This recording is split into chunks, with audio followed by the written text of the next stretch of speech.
Katie from Integration Learning here. Have you ever misplaced something important right before you head out the door and wound up eating a huge chunk of time searching for it, only to discover it was in a pocket or right in front of you the whole time? Let me guess. As the minutes ticked away, you felt increasingly anxious, scared, maybe even angry or ashamed. What if you're late to work or school? What if your parent, sibling, or spouse gets upset with you yet again because of your absent-mindedness and lack of planning? Your heart races, your body temperature rises, your throat dries up. You might even snap at the people near you, even though you know you'll feel terrible about it later. Then you find the object, and order is immediately restored. Your body goes back to baseline. You start mentally preparing your response for the people you'll see at work or school who will ask why you're late. You can think and function once again. Most of us, unless we're hyper-present Zen masters, have had this experience many times in our lives. So what does it have to do with executive functioning? Well, let's start with the prefrontal cortex, which contains the frontal lobe.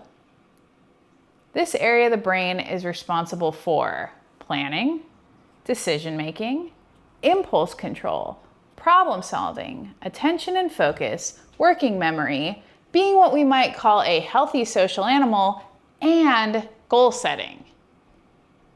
All the executive functioning heavy hitters right there. And guess what makes this area of the brain most susceptible to a breakdown in these functions? You guessed it, stress and anxiety. So think of the example I just provided. Stress and anxiety build when you realize the item, whether it's keys, homework, somebody's birthday present, whatever, is missing. Fear kicks in when you consider the consequences of either showing up late to your destination or not showing up with the necessary item. This exacerbates or makes worse the stress that's already building up inside you. At this point, maybe someone near you complains or rolls their eyes or gets visibly annoyed that you can't find your item. The guilt and shame you might feel at this response also adds to your already high anxiety. At this point, it feels like the item will never be found. So you then express your own mounting frustration. Maybe you and that person near you start to argue. Then maybe you take a moment to breathe. Maybe you slow down in retracing your steps. Maybe you find the item, or someone else does. The problem's solved, and you can go back to your day. But what about when this happens again? What if you have this sort of brain, or you're in the sort of environment, or you just have the sort of luck where this happens to you all the time? How do you resolve the negative behaviors you express to others when you are anxious? You might end up feeling like you're the consistent problem. You're not. You're simply a human being with a human brain and human emotions. The first thing you need to do is show kindness to yourself and kindness to that prefrontal cortex. How do I do that, you might ask? Well, let's start with what people much younger than me call a vibe check, or what I, old geezer that I am, call an emotional check-in. In my professional experience, emotional regulation is the key to enhancing executive functioning skills. Most of us aren't aware of the drastic extent to which our feelings drive and dictate how we learn effectively. Think about our world today. Go on social media. Watch a majority of television programming or feature films.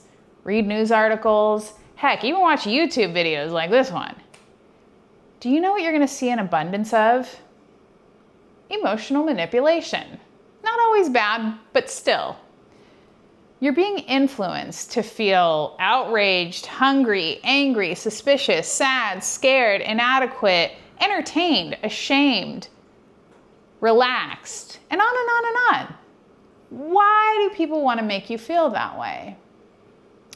Well, in rhetoric, we call what they're doing an appeal to pathos, or trying to persuade people by manipulating our emotions. While this is not the most persuasive form of argument, because logic is, it's the one that's most immediately effective. And when it's done all the time, it can change in the long term the way we think, the way we feel, and the way we act. Most of the time it's done so that you buy something or so that you do something. A burger to satiate the cravings that a fast food ad stirs in you. Makeup so you can look like the models in a department store ad. Or politically charged hatred for people you might otherwise totally get along with so that a certain group of oligarchs can stay on top.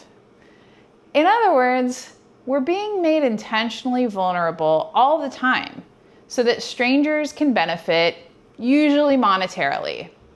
This isn't news, but it's important to know as this first step in self-empowerment.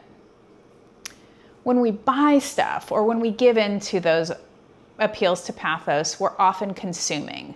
And consuming by nature is an act of destruction. How do we fight those destructive forces in our lives then? Well, contrary action. Guess what the opposite of destruction is? Yep, it's creation. And what is the first step in creating cool and beautiful art and other things? That's right, it's learning, either on our own or in a structured environment. And if we go back to our prefrontal cortex discussion, how do we learn best? Well, first, by regulating our feelings so that they work for us instead of us feeling like we're controlled by them. We emancipate ourselves, not only from our own self-harming attitudes, and we avoid succumbing to the desires of those who'd want us to feel crummy just to line their pockets. Sounds like a win-win for the self. So try this out. Do your best to make it a daily practice. It takes about 2 to 5 minutes, depending on how much you want to think about and how much you want to write. First, and especially when you're not feeling great, describe the emotion you're feeling specifically. Don't just say good or bad. Be specific. Try an emotions wheel like this one to help you. You can find it online for free if you type emotions wheel into a search engine. Now I'll start. I feel frustrated. Now the next thing you want to do is add on to that statement the time or times when you usually feel that way. Again, I feel frustrated when I can't figure out how to edit this or that part of my video, or I do it and it doesn't look that great. So for that next part, explain why you feel this way you do at those times. I feel frustrated when I can't figure out how to edit parts of my video because it reminds me of negative past experiences when I tried to learn technical things and I failed at them, or I at least just wasn't the best at them. Finally, write 1 to 3 sentences that positively reframe the situation or that feeling in a way that shows kindness and understanding to you in your learning process. I feel frustrated when I can't figure out how to edit parts of my video because it reminds me of negative past experiences when I tried to learn technical things and failed at them, or at least just wasn't the best at them. But everyone is clunky when they first start something new. And learning this new thing is fun in a lot of other ways. And I'm hopefully helping people with these videos. And the haters who might judge me are just looking for anything to judge because they're bummed out and they've got their own issues. Their meanness says loads more about them than it will ever say about me. Now, will this change your life if you only do it once? Nah. Remember, Learning is creative, which means it requires consistent practice and patience. As much as I'd love to tell you that you can watch one YouTube video, hopefully mine, and everything will change in your life, that's not the way life works. But I can say that if you do this exercise once a day for a few minutes each day, even if you only have time to do it in your head and not on the page, you'll start to see a change.